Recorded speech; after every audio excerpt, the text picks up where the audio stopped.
You add value in every situation you come into. You bring value. How you express that is up to you. Make a choice. You have several things that you can do, but choose this one in this moment. Develop, take risks, take these opportunities, conquer it, get to this next. You may not be able to do all of them at one time, but they will. But choose one, choose the next one. Keep conquering these mountains, but never lose your victory. Never lose your the tenets or the principles that you learn from these victories and losses.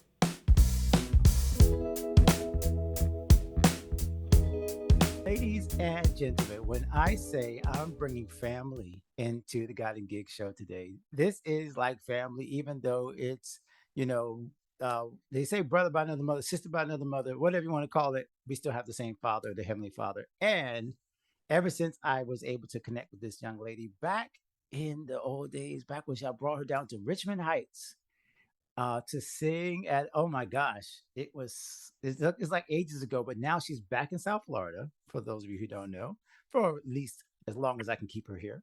And I would love to welcome Keisha McFarland to the God and Gig show. How are you? Hey, what's up, God and Gig family? I'm good. I'm great. I I'm know you're great. great. Number one, you're out. If you're listening, you are literally flying among the stars right now in your background. You are a Huh? star. Got Didn't jokes. God put that thing together? Come on.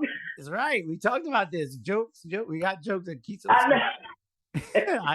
I'm feeling the spirit already. I'm feeling the spirit of the jokes and the laughter. You always make me smile every time we talk, and we get deep into Oh, a lot of amazing yeah. stuff.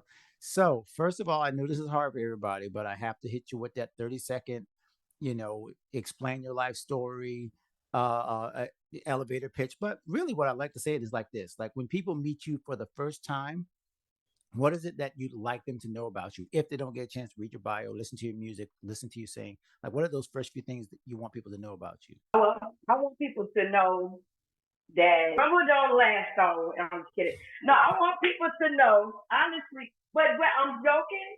But I feel like one of my gifts and goals of my interaction with people is to always let them know that not to get lost and stuck in dark places, and there's hope, and to be a light. I feel like whatever tools I use, be it conversation, music, anything, sermons or whatever, clinic, that you don't have to be in a place of despondency, and things will just, as long as you keep getting up in the morning, you will have an opportunity to just live a better life. You have an opportunity to make better decisions, better choices. So don't lose hope. That's me. I think that's me. See, I'm an encourager. yes, And I was see if gonna you say can see my living life. you made it all about other people. Even when I asked you to introduce yourself, your first response is, here's what you want people to think about themselves. Like you didn't make it about Yeah. you.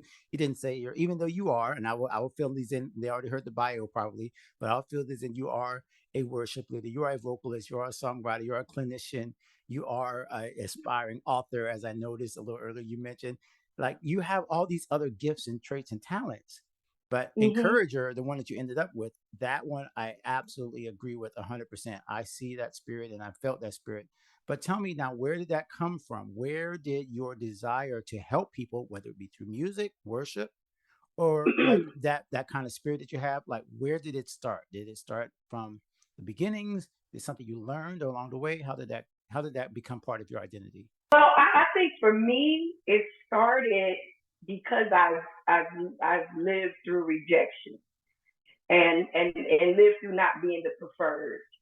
And so from that, God is giving me this thing to find people. I won't call them underdogs, because I don't believe that you're an underdog.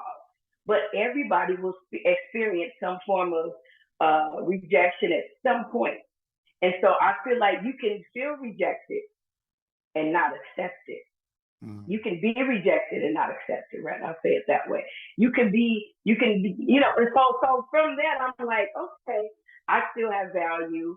I'm gonna I'm going to figure out my own sound, my own way of doing things, and that's we can get into that a little bit later. I know you probably want to walk me through, but so that's where it comes from because I've been that, I've lived that, and so I don't want. And although I have not become all I will be, I have not attained all that I will attain. I have not released all of the creative ideas or thoughts or books, movies, whatever I have inside me, songs.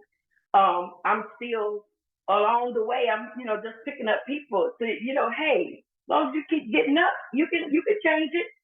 And God puts me in situations. It's almost like He has to get the glory. It's like I know a lot of people that could have helped me through whatever, but it's been in my life that God has to get the glory.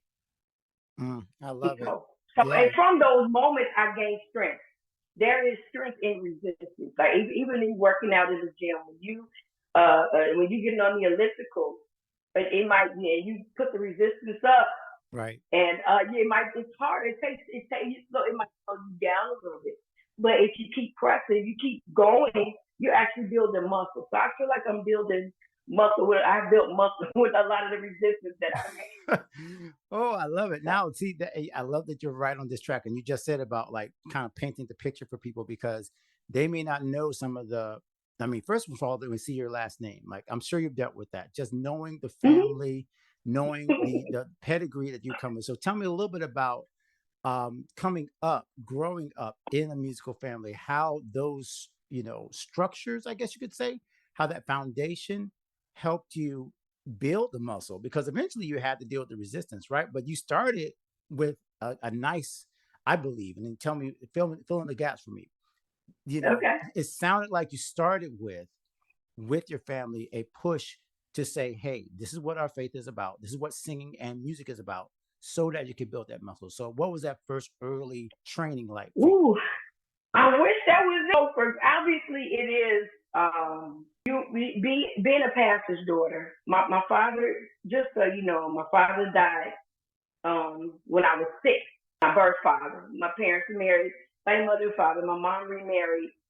And so and to another pastor.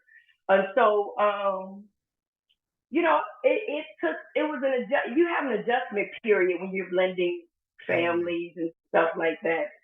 And so I'm number 5 of 6. And so I was kind of like, I don't want to say I was ignored, but I'm in between 2 babies. My mom, like my sister was the baby for 7 years, Kim, and then me.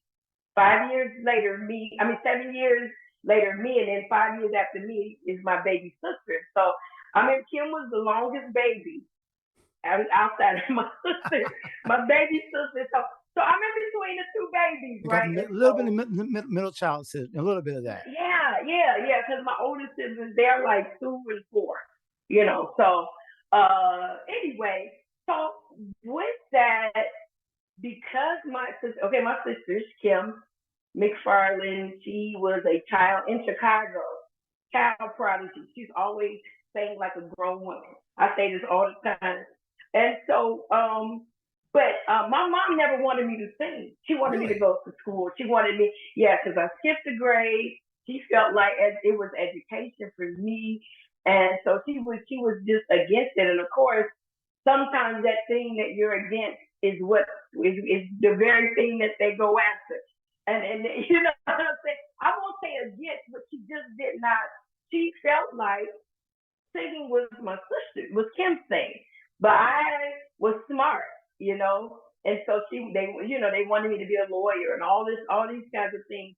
And so, and then I'm in the middle of her adjusting to blending of family because I'm still, in my early adolescent, years, Kim's a teen, when she got remarried. And so I'm that child that was probably, I don't know. Because I honor my mother and I do believe that God allowed these things to happen for a reason. Yeah. And so he's given me a particular perspective about things because I went through that. And so I won't say that my mom necessarily rejected me, but she just had a lot dealing with my stepfather. You know, he's a great man. You know, I anything that I experienced, I love him for it. Like things that I could probably like, well, he did this and he treated me wrong. And hey, it was good for me that I was afflicted. It helped me to grow strength and to be able to deal with all these other different pastors that I have been able to that I work for. And so I feel like that's one of the reasons why when God has graced me to be in different places and spaces and not make the pastors feel like I'm a guest artist or I'm an employee or that I'm here to serve. Okay, so you just see this is why when we talk, I can never predict how it's going to go because you open up I know. so many doors that I want to just jump in and go down every single pathway. Let me start with this one because you kind of Mm-hmm, hinted at it. Um, we talked a little bit about rejection, even dealing with when people think you should take a different path. And then you mm-hmm, talked about pastors and honoring those, right? Whether you're and you have great stages, you have been on platforms, you've had to be the person that once you do find your identity in singing, in worship, right? Because many of us as mm-hmm. singers and musicians and creatives, we create that identity and we say, okay, well, this is how I fit in. That's what I'm getting at. So tell me, yeah, okay, you see where I'm going. You open the door to this. So go So, ahead. so tell me how those who are listening right now, who are saying that's all they see me as, you walk in and you sing or you worship or you play and you sing and you believe you're giving God your best and you're honoring God and you're honoring again, like you said, the pastor or Mm-hmm. you're even if you're a pastor's kid, you're honoring, you're trying to do it right. Right. What, how do you handle it? How did you handle it when it felt like you that's did you ever feel like that was all you were? Did you ever feel like I just am existing to create, to sing, to worship, but people don't see the real me? Have you ever felt that way? Yes. I, Yes. I look, and again, I didn't mean to go this direction, but you opened it up. Yes. Wow. So I'm gonna. So if I can back, Yes, just to teach. please. Listen, and this is my first close. No, I'm just kidding. I want to back just a little bit. I growing again as Kim was a prodigy in Chicago. Hmm. I grew up people when they didn't want to pay her hundreds or $1,000, they would call me for 50, 75. You know, you can come and get. And then again at that time, I was when I look back now, I was trying to figure things out prior to, and a door opened up. I went to Atlanta to a church. I was traveling with Walt Whitman and the Soul Children. I wasn't in the Soul Children, but I was traveling as a lead singer. Okay. We went to Atlanta to a church which the lady who the co-pastor happened to have known my birth father, and she grew up in the Baptist convention under my dad, and it was an instant connection. So that's why I moved to Atlanta. So me moving to Atlanta into a place where they didn't care. Kim was my sister. They didn't care about any of that. They got to know me, and so that was the best thing because growing up in Chicago, I kind of felt like people wanted me to be Kim. Ricky Dillard. I was in Mark coverage before. Mark coverage, United Voices of Christ. I had joined. I was dating a guy that sang in there, so I got in there. Okay, so Ricky Dillard heard that Kim McFarland's sister was in Mark coverage choir, so he called me before the Hallelujah recording, and he wanted me to come. That was my very first recording. I believe it was in '94, and I recorded the song. I was scared as I could be. They had already been practicing. So they weren't they didn't know me. They just knew that it was Kim's sister. And these other people have been in the choir for years, lead singers. Here she comes and she gets a song. So we had an adjustment period for them to get to know me, but eventually we became family. However, so like that kind of like was like, okay, Kim's sister, she can sing. I'm starting to hear about her. So when we can't get her, let's get Keisha. We can't get Kim, we'll call Keisha. So feeling like that, but getting to Atlanta, nobody cared. Mm. So God sent me to a worship house So Total Grace Christian Center, Bishop Jonathan and Tony Alvarado, they were apostle at that time, sent me to a worship house. They did not care. I had to go through new members orientation. I had to go through the whole process because he was saying, if James Cleveland come in here, he's got to go through the process. And that was good for me Yeah. because me in those classes, me in that house and the structure of the house, because being going to my family church, doing fellowship, it was a Baptist church. I didn't grow up learning worship. We did worship songs, but as we know, praise and worship today, that wasn't on the radar at that moment. And so, I was the leader of our youth choir. Let me just back a little bit. One of the lady who was over the young youth choir, she quit, so I just took over. I was finding my way in leadership at that time, and I would be an hour late for rehearsal. Like they laugh at me now because of just not Hey, understanding. right, right. I'm exaggerating. There's got to be some. Well, I don't. Well, wasn't exaggerating? Just kidding. But great.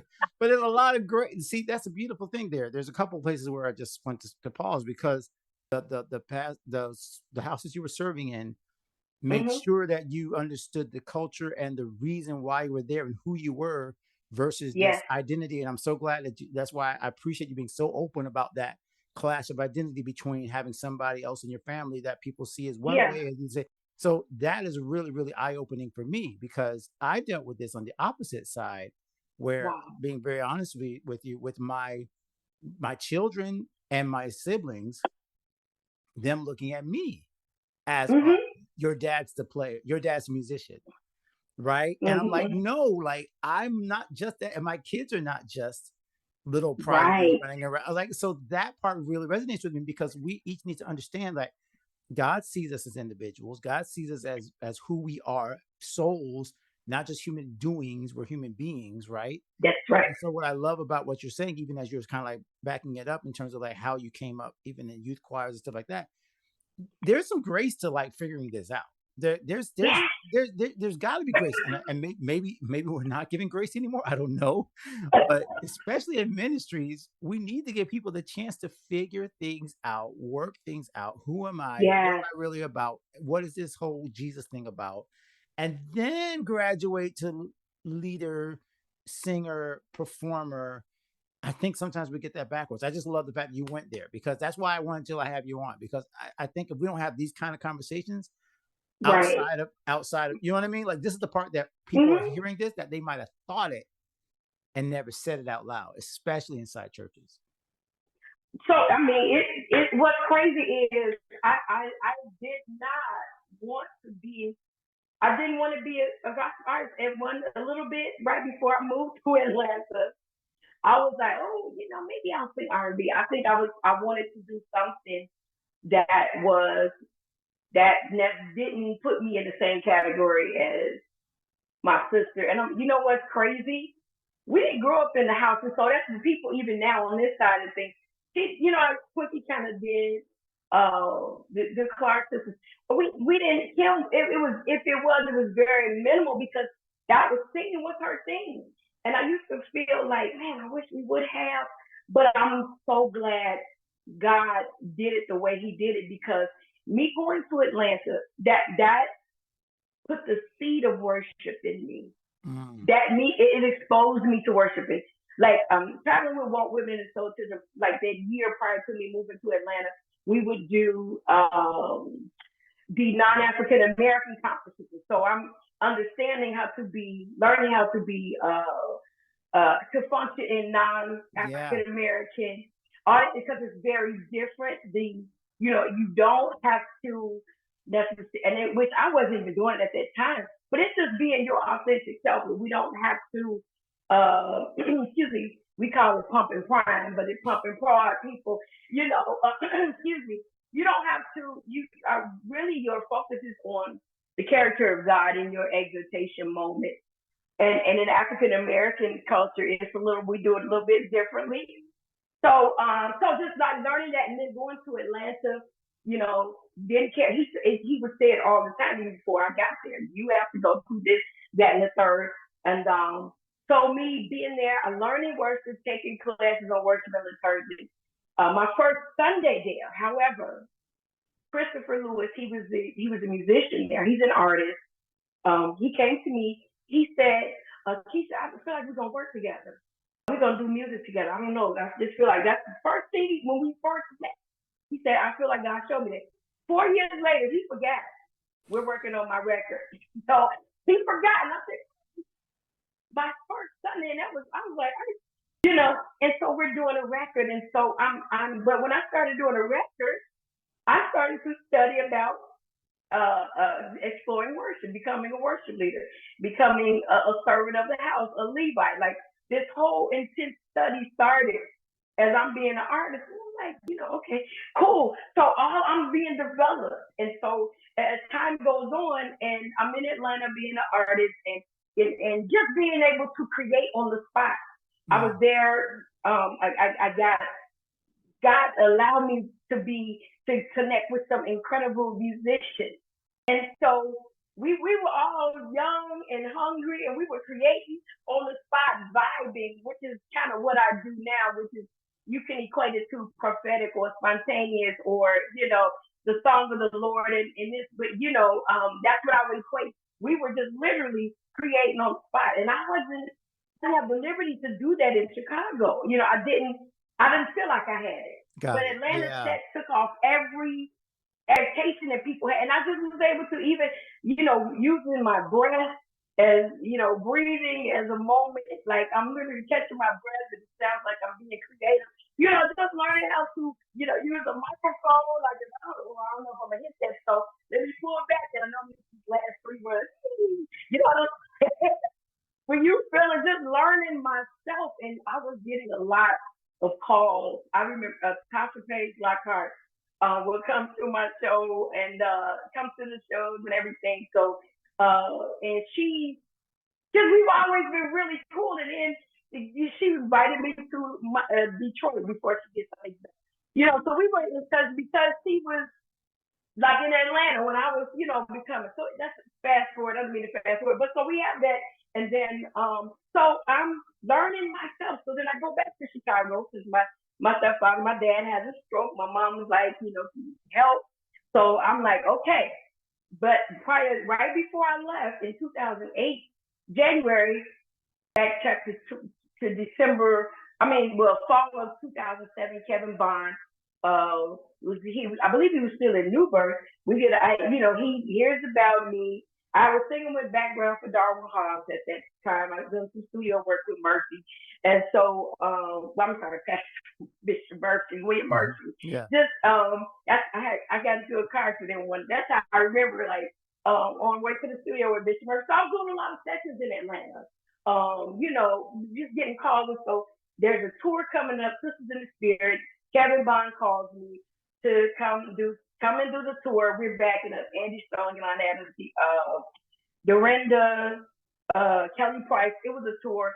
We started in Oakland. So Kevin connected with me because he would do little you want to stop me real quick. Okay. I want to know you're going to go. I want to hear the story for sure. So we've been on a tour bus and Kevin would do devotionals in the morning because he's very strong on the word of God and developing Levites and people understanding purposes. So, while he's doing these like Sundays or devotionals, I'm quoting scriptures. I'm ending. I'm like, so we connected. Justin Savage was on the tour. I don't know if Justin plays at the Potter's House now. He's one of the musicians. I can't think of everybody else, but so we're on the tour, Kevin. Tour gets canceled. Fast forward, he calls. He's at Greater Travelers Rest with Dewey Smith, which is now the House of Hope. So he calls me to come and be the worship leader there. Kevin contacted me. So that was my first job as a worship leader. And so, mind you, I was at Total Grace. I was never on staff. I was never a set worship leader at my church in Atlanta where I learned it. Okay. But they would have me to do the hip hop worship. I would do, merge songs. Of course, you're gonna do Cat and Jones. if you started about hip hop. So I would do that, and I would lead songs, but I was never a worship leader there.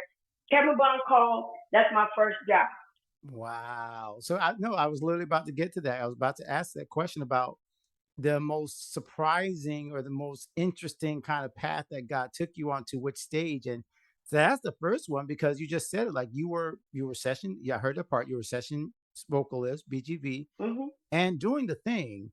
But what again, I try to put myself in the seat of the person that's listening and thinking, okay, well, she's doing the thing and she's got her own aspirations. I guess they're kind of developing. That you said you were like developing Hmm. it. But my Yeah. question is always to different my friends in my network and artists like you is where did it take you? Like the consistent work, the work ethic you were doing, right? Doing the right thing, knowing the scriptures. When you run into a Kevin Bond, not being like totally intimidated, but actually by following through and doing things Right. professionally, and he kept your number, right? He kept your number because Hmm. you showed up Hmm. the right way. So then my question is like, okay, so give me a story of where that place led you that you didn't expect, where like you showed up either on a stage or an opportunity that it was like, whoa, I never saw myself here, but because of what I did then, it's God moved me here. So I'm in Atlanta. I'm at Greater Travelers Rest, and Kevin tells me after Easter Sunday of that year, 4 months later, that he had to let me go. And I was, I wish I could tell you why. That's the only job I've been fired from or let go from. But he was very nice about it. And so it's cool. I'm still, Kevin is one of my mentors today, so it was not just accepted it, but I guess it was necessary because my mom was like, okay, I think I need you to come home and help me with your dad. Okay, cool. So Mm. so everybody's like, why are you leaving Atlanta? So I said, I have a great opportunity. I'm prophesying. I didn't know. I'm leaving out. I'm in Chicago, leaving out of DeAndre Patterson's. He's an artist. He wrote "Any Great Things in Store for Mm. Me." Can't you see? He wrote that. Okay. So, because I'm sure you might know that Richard Diller recording. So he's a pastor, leaving out of church, running to another artist agency. She's like, "Keisha, you back?" I said, "Yeah." She said, "Smoking Norfolk. He's getting ready to start a location in the city, and I'm gonna tell him about you." So I become Smokey's minister of music for his city location. Wow. How does that impact me? How did Kevin Bond leading into that? Kevin would he was on the spot because again, it's praise and worship at an extremely traditional Baptist church. Yeah. So I'm coming learning it with the tongues, with the songs of the Lord, and 30 minutes for worship to 5 minutes. To 10 minutes. We're not going into all that. So I even and so Kevin would be. I never forget why. I can't remember what song it was. He would call. He was like, "Listen, if it's too high for you, it's too high for the congregation." So he would immediately, and I was like, okay. So I had moments. I'll never forget that. So Kevin really he poured into positive this thing, understanding the environment and the your audience and where you are, and that to connect with them and not necessarily feel like you're going to just bring what you know to everywhere. So I'm very big on that. Part of the reason why I'm writing a book is because as worship leaders, you don't want to leave anybody behind, or even just leaders in music ministry. Yeah. Period. I believe you being transgenerational in your song selection and your approach. I did a post about it a couple of weeks ago. Sorry, my page is down for now. I'm just taking a break, but but I talked about not beating up people. When you're in a traditional environment, you to lead them like a shepherd, invite them, meet them where they are, and then make little strides to get them to go, deeper and deeper each week. You have to make deposits and not internalize their lack of response to your presentation. So that's some of the stuff that it wasn't necessarily. Kevin kind of planted those seeds. All these seeds are coming, Yeah. as I go. Even if you go back to my father, my stepfather, I don't call him I try not to call him my stepfather because he raised me. My father, he when I first started really allow the Holy Spirit to use me. I was preaching now, Baptist pastor, he was constantly women, women don't preach and, you're not supposed to do that. Did I ask you to sing or did I ask you to talk? That's what he would say. So while that may have been me, it set me up for where I was going. It may have appeared to be me, but I'm glad because it made me become circumspect to my environment, to the house, to the order, to like this. This may not be a tongue talking church. This may not be a prophetic. This might be a prophetic church. So we need, So I'm because my most recent pastor, that's where the prophetic got just. I learned it. I sat in there, and he was very intentional. That's my pastor. He's still my pastor, Archbishop William Hudson III, Powerhouse, Chicago. He that was like the smallest church, one of the smallest churches that I worked for, but I had the greatest responsibility. So it's my own to move to forward. So we have that with Kevin. So I'm coming back, and I work for Smokey. And when Smokey started his Chicago location, because he started out in the suburbs of Chicago. So suburbia Chicago is different than urban. Oh yeah. Urban Chicago is gutter, sweet Holy Spirit, cosmopop. The Lord is blessing me right now, and He's gonna work it out. Like that's urban Chicago. So I had God allow me to merge to be able to merge like my what I've learned in Atlanta is total grace worship. And especially even with doing the hip hop worship there, you adding in Great Travelers Rest, because Smokey North was A&E at the core. He's A&E. I believe he's born and raised A&E. So he wasn't doing a prophetic songs, any of those things. And in the midst of me, prior to me even getting to Great Travelers Rest, I was allowed. I did tours in London. So okay. as an artist. I was going to ask because I remember seeing this, and that's why I was curious, because in all these moves, here's the thing. Again, I'm thinking like I'm a homebody, Keisha. I will not leave my couch unless I have a good reason, right? So here you are. You've been. I would say the word. I hope I'm on point. You've been open to the moves. You've been open to serving in different. You've been open to. I know London, and I think at the time you were even in overseas in Japan. I was coming to that. Yes, we might be running out of time. I'm sorry. Yes. No, it's okay. I know. I know. I wish we could get into everything. I'm trying to think in terms of how can I explain to someone who is that local church musician, that local worship leader, even a local musician, outside the church, right? Mm-hmm. I want them to understand the things that you're saying that allows you, and you just said it beautifully in terms of worship, transgenerational, to be able to move in and out, figure out where you're at. It's not just a spiritual skill, it's a professional skill. That's the part that I'm extracting from what you're saying, because you develop skills to be able to be what people need you to be without losing yourself. To me, that's what I'm hearing and seeing in you, which I'm getting even a better picture of now. So yeah, I want you to continue. We're talking about London, but that's kind of the picture I want to paint for those who are listening. You didn't just get this out of number one. You had to say yes. You had to say yes. I'll take this assignment. Yes, I'll go here. Yeah, that's the first step, right? Saying yes. And then the second step is once you get there, and then this is a whole nother culture you're talking about now, overseas. And now you got to adjust it again. Yes. In London, it was great. It was great, but the environment is different. And they would even say, excuse me, you Americans, you have something different than you over here, your experience is over there. So they were saying that, and I think it was which being Chicago, there's a gutter thing that we have. It's just I hate to call it gutter church, but we're gonna go hard, and so I kind of learned how to do that as well as to be light and fluffy like a pastry, and to be as far as you want to fast forward to after me being with Smokey. I'm there for 2 years, and a couple of years of my best friend. I was just this is monotonous, this is what and so he was like, maybe you should just take a break and audition and go to do Disney Hong Kong. And I was like, what? I ain't gonna do that now. if I'm remembering, while I was in Japan, Angie Bennett. I don't know if you know who Angie Bennett is. I don't think so. She's an artist from Houston, Texas. In 2002, she called me.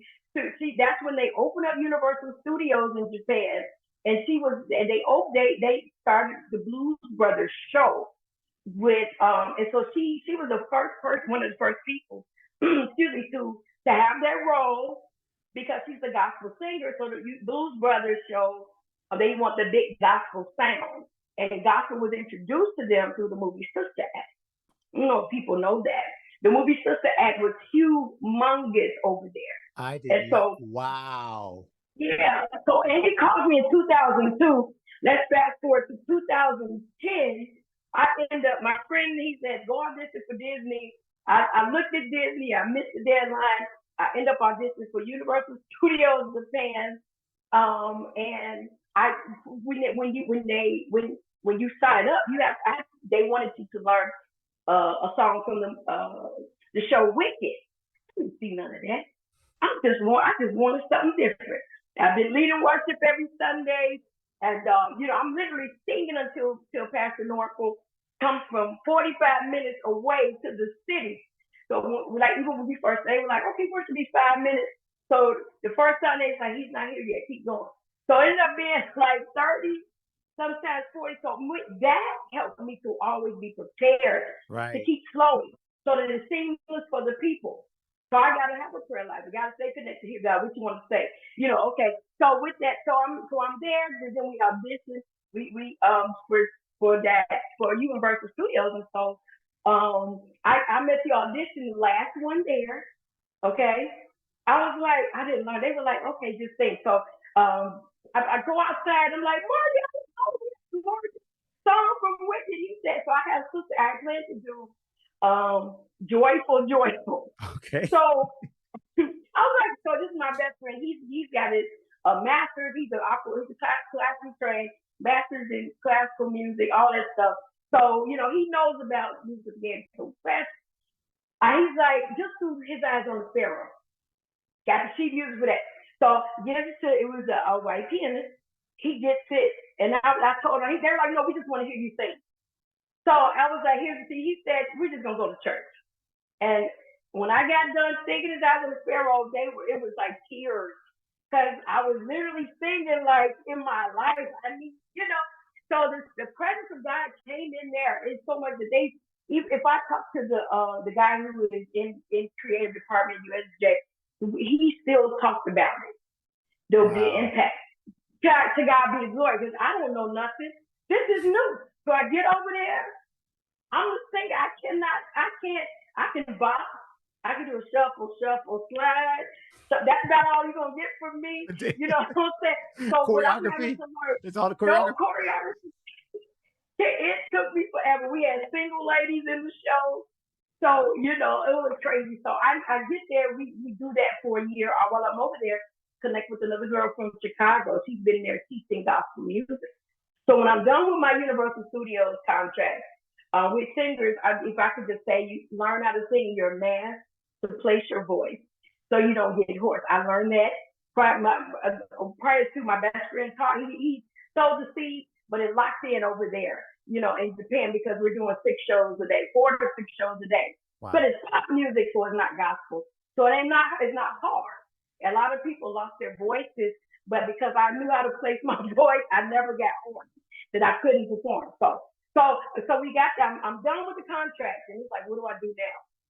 So I end up coming back to teach gospel at Soulbird Music School, taking 4-month contracts between even up to 2018 was probably the last time that I did it. So I've been over about 3 or 4 times from 2012 when my contract ended at Universal to 2018. I've gone back over there to teach gospel music. It's Soulbird Music School, and all I'm doing is choir rehearsal. They contract me to come over there to teach them gospel because that's how they learn how to speak English. Oh, wow. And so, but because I was in Universal Studios and I had to literally sing an entire song in Japanese, so that was like their "We Are the World" or "The Greatest Love of All" songs. It's a heartfelt song that I learned. And so when I was singing at the school, they felt it was the power of God. Now, mind you, I don't know what I'm saying. I couldn't even I could translate it back then, but I learned how to connect with when they told me, okay, cool, I'll connect with the lyrics and sing it to Yes. the people. Yeah. No, but see, gosh, there's so much good stuff in this. Here's the part that I love about that entire story. Number one, the idea that Sister Act was, I'm going all the way back to that the gospel was opened up to a whole nother culture by what we in the Christian world would not call, right, is not the Christian theme or whatever, those nuns or whatever, but that's not that Right. the theme of the music, the musical is, like you said, it's the music that pulls people in. It's the music that's Right. the big finale, the joyful, right? Mm-hmm. Lauryn Hill and all that stuff. And then the fact that you were able to walk into these same places with the same spirit that you walk into when you walk into a worship service. This is where I'm going to draw you to. You went back. I'm going to pull you all the way back to that Facebook post. You said when you were singing down at the honky tonk, you called it the honky tonk. I love when you said that. I said the honky tonk. Who says that? It's some relation from the South like me. But I love to draw this in because it's God and gigs, right? So you just talked about number one, you took a gig to make a living, right? Something different from worship leading. Not everybody's going to work in a full-time church, or not everybody's going to even work as a full-time musician. But no matter where you go, I mean, Colossians says, whatever you do, eat or drink, whatever do, all for the glory of God, right? So we have that mandate. No matter where we go, we're supposed to carry ourselves with this. Correct. So what would be your advice to the musician, creative, worship leader in terms of making it work inside these two areas? Because you have worked for the corporation, you have worked for big ministries, you've seen it, right? So what would be your advice to them when they're like, okay, Keisha, again, I heard you had an amazing creative life, but I still got some bills to pay. I still got to do this. And they looking at like the reality of it. That's why I love talking to you, because you come straight with the reality. So what would be your advice to someone that's like right at that stage of, okay, can I really make this life work as a singer, as a vocalist, especially if I think I'm called to the church? Okay. So I don't mind you breaking it down. I felt that pause. That's okay. This is what I wanted. I wanted the breakdown. So let me so for me, as I said, there are those who are called to the house of God, so Levites, to serve the temple. I believe this is what Keisha 2:7. This is what I believe. This is what my life is showing. So I am called to it, but I'm not solely called to it. I believe because of my past, God has He opens doors, because I won't say I don't lose. He's always at the forefront. Even with me singing secular songs, my song selectors will never compromise. I don't sing songs about sex and all of that kind of stuff. It will be about love or encouraging songs. You know what I'm saying? And so with that, I'm not gonna hide who I am, because I'm a minister of the gospel. I'm an encourager. I'm an exhorter. So even with me singing, I'll never. Okay, we don't have time for all my little stories. But I was in Japan. We'll make it quick. Was then over there during Universal Studios, and they had a gaijin night where we would go into one of the local coffee houses, and we would just sing whatever we wanted to sing.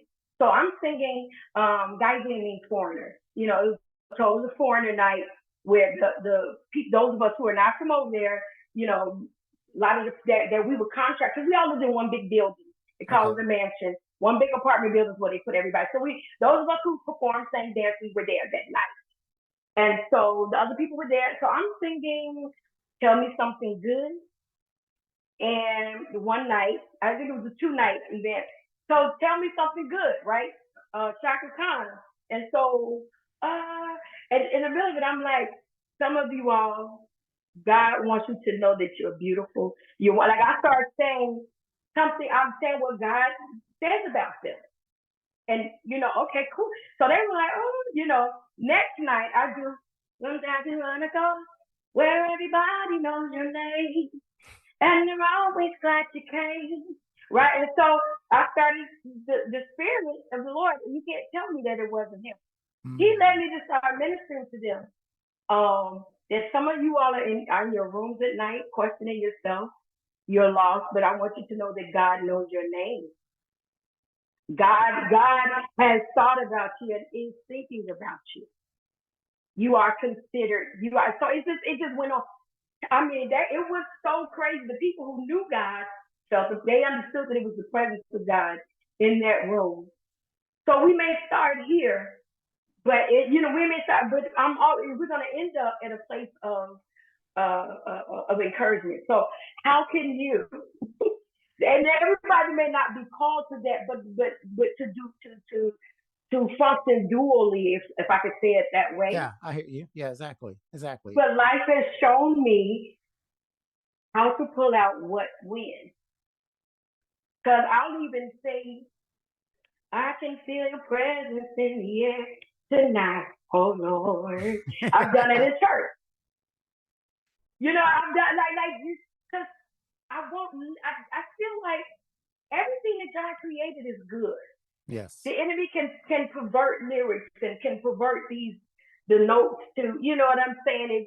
But I'll grab it and it'll work. We've done can you feel him?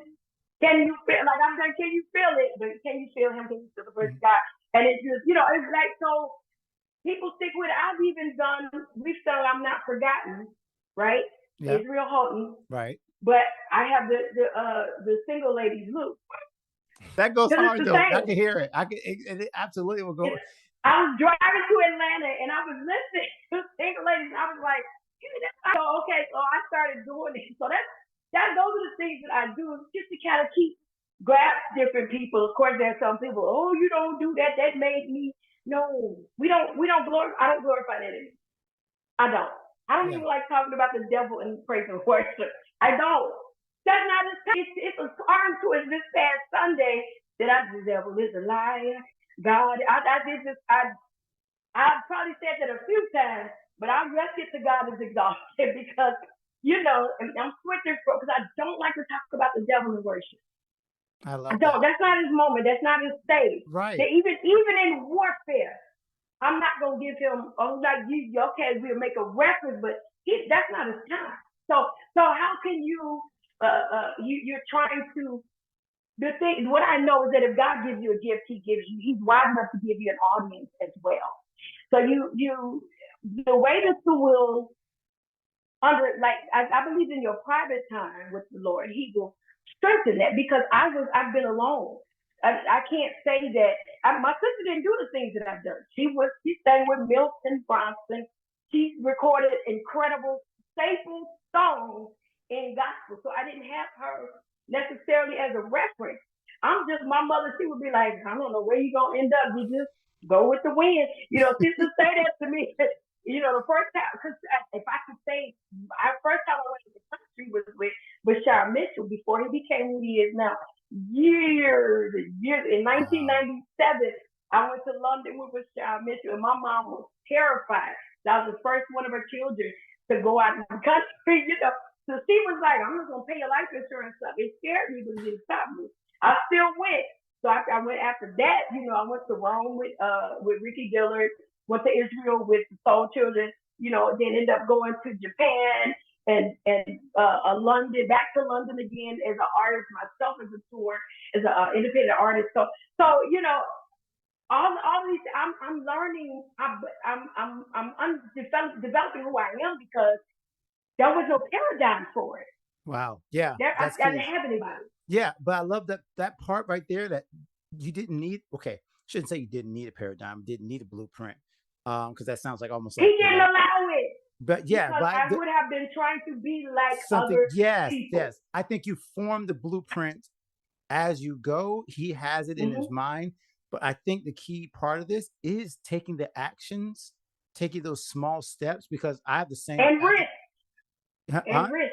And risk. Yes, 100%. Don't be afraid of the I'm sorry, Alex. I love it. I love it. No, we're on. This is what happens. We're on the same wavelength. This right. is exactly this. Don't be afraid of the unknown and doing what has not been done. Mm-hmm. A lot of times, what I've seen is God respond to my faith, respond to me leaping at me coming to Miami Yeah. was a leap into the unknown because I'm settled in Chicago. Before I left, I was leading worship at Fellowship, one of the historic Baptist black churches in America, in the world. What a fellowship! Clay Evans was the founder. So Right. I'm the worship leader there before I come here because I left my church, started working a job. That's another story. I decided that I don't want to just do church. I want benefits, all of that. But on the other side of that, so I'm working a full time job as a trauma counselor at a nonprofit organization. But I'm also serving. You're still serving at my church, and I stopped taking money. Don't pay me, Bishop. This is my church I serve. So I would go there and lead whenever they needed me. But I was working at Fellowship at that time in a couple of other churches. So I'm leaving everything. I know the radio DJs. I know people and places and most of the major, like I have great to come here to where's Keisha. So this is a whole. So fast forward to this. This is how great God is. At this point, prior to me moving here, with me being a trauma counselor, right? Right. Being in the high schools in the inner city, some of the worst schools in Chicago, helping these children, I'm understanding what my pastor told me in 2004. He said, you should consider counseling because people tell you that you're easy to talk to. And I'm just like, oh, okay, cool, comes back around. Here I am now. God, even to this very day, He opened the door for me to now I've decided I want to go back to school to be a licensed therapist. Haven't finished my bachelor's yet. So I have a job waiting for me at a university. I have to get my associates first. So, this all happened within the last week. What? So he's holding this position for me to get my associates. And I have to become an admissions rep at a university here so I was applying at Florida, FIU, University of Miami, because it's like I didn't, at this point in like 46, who wants student loans? Who wants bills? So what do? You get a job at the school to go for free. So I found out UM only pays for 2 classes. This particular school, she said, you go to school completely free. You just buy your book and your fee and pay minimal fees. So, I'm just trying to figure out why am I in Miami? I'm just afraid because it's crazy. I feel like I left so much to come here and, losing my mom last year. I needed the space, for just some quiet time or whatever. So cool. Apostle Malone, who's been in my life all my life. My daddy was his mentor. He brings me here and just, it's like, okay, I got so much time because I'm Saturday and Sundays when I'm working. But of course, you're just dealing with a lot. So even to this yesterday, I'm signing up for school, find out that I can potentially be done by November with my associates in an accelerated program. So things are still becoming because I've always did not want to just be music. At some point, I just was like, I don't want people to just call me because I can sing. Because at this point, everybody can sing. Anybody can sing. What was authentic to what we call an African American folk sound. People that I'm with it. Everybody. Yeah. No, you're talking true. But It's they so true. learned it. Mm-hmm. We didn't have YouTube.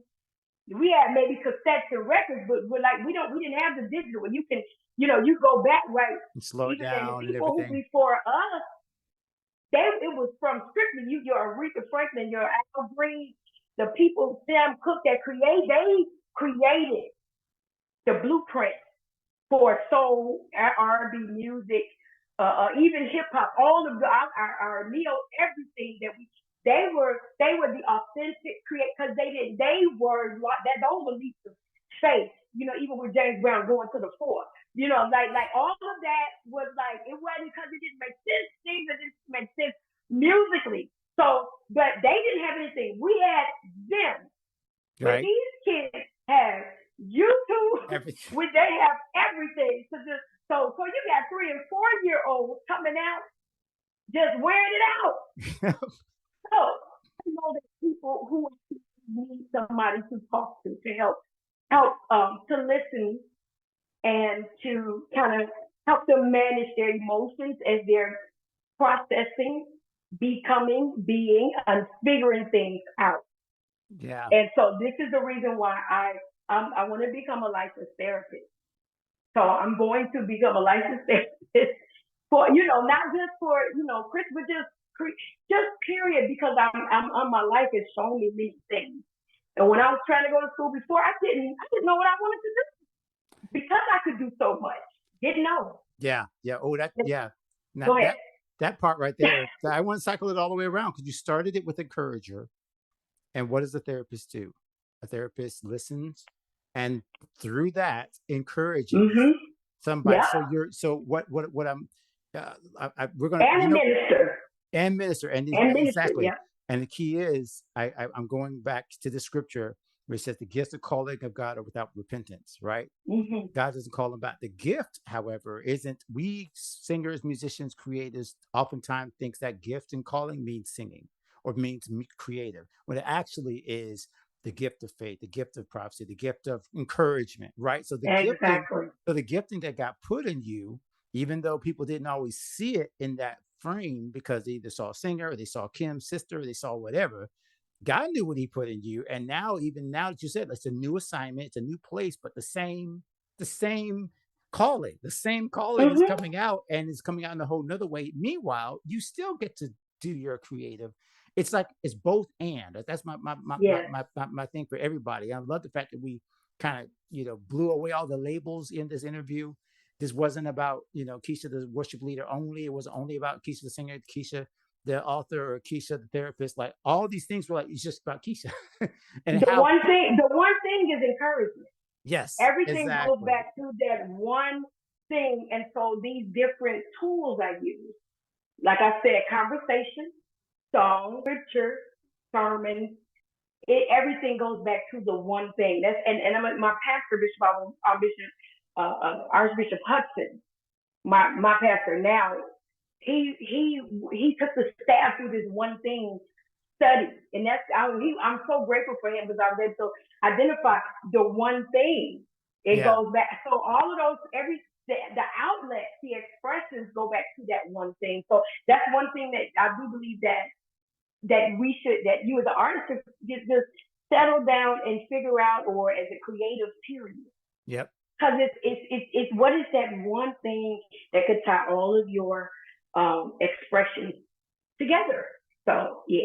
It's perfect. Okay, so I got to finish this last question because this has been an incredible conversation. So I'm going to take you all the way back to Okay. that young lady who was still trying to figure things out. Maybe mom was still trying to get her to be a lawyer, but there's somebody who is in those same shoes right now. There's some young lady that's listening. There's some young man that's listening. Now that you know what you just expressed, what would you tell yourself back then that would help them get through the same way that you need someone else to get through right now? What would you tell yourself as a young person now that you know what you know? What I would tell myself is you are completely valuable. You, just as a woman, as a young girl, as a young lady, you add value in every situation you come into. You bring value. How you express that is up to you. Make a choice. You have several things that you can do, but choose this one in this moment. Develop, take risks, take these opportunities, conquer it, get to this next one. You may not be able to do all of them at one time, but they will. But choose one, choose the next one, keep conquering these mountains, but never lose your victory. Never lose your the tenets or the principles that you learn from these victories and losses. Yeah. Your loss is never a loss until you stop trying. Mm. You never lose. Your failure is never a failure until you just quit. Take that. If your failure is written in these little moments, they are written in pencil. You can't go back and change anything. So don't waste time on those moments. Glance at them, but don't uh, stare and don't get stuck in your past.